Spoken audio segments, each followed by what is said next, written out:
দিন দুয়েক ধরেই সোশ্যাল মিডিয়ায় ট্রেন্ডিং রিজু বিশ্বাস। সম্প্রতি এক মডেল রিজুর সঙ্গে তার ব্যক্তিগত কথোপকথনের স্ক্রিনশট শেয়ার করে ভার্চুয়াল হেনস্থার অভিযোগ তুলেছেন।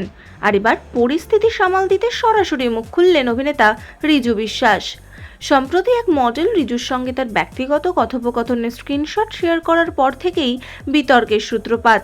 তারপর থেকেই রিজু বিশ্বাসের বিরুদ্ধে অনেক মহিলা এই একই অভিযোগ তুলেছেন। এমনকি প্রমাণ হিসাবে অভিনেতার সঙ্গে চ্যাটের স্ক্রিনশটও শেয়ার করেছেন তারা, যেগুলোর প্রত্যেকটিতেই শাড়ি পরে ভালো লাগছে মন্তব্যটি রয়েছে। আর তারপর থেকেই রিজুকে নিয়ে নেট পাড়ায় ট্রোল মিমের অন্ত নেই। ইতিমধ্যেই অভিযোগকারিনীর বিরুদ্ধে পাল্টা আইনি পদক্ষেপ করেছেন অভিনেতা। তবে জনপ্রিয় এক সংবাদ মাধ্যমকে অভিনেতা জানিয়েছেন, শাড়িতে ভালো লাগছে বলা কি অন্যায়?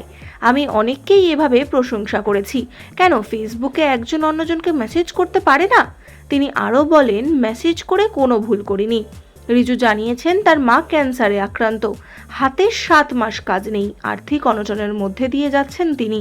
তাই যত দ্রুত সম্ভব কাজে ফিরতে চান রিজু।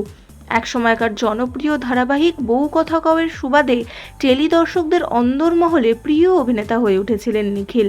আর সেই অভিনেতাই কিনা এখন নেট বাসিন্দাদের চক্ষুশূল হয়ে উঠেছেন। অভিনেতার এহেন মন্তব্যে আপনাদের কি মতামত? কমেন্টে জানাতে ভুলবেন না। ধন্যবাদ।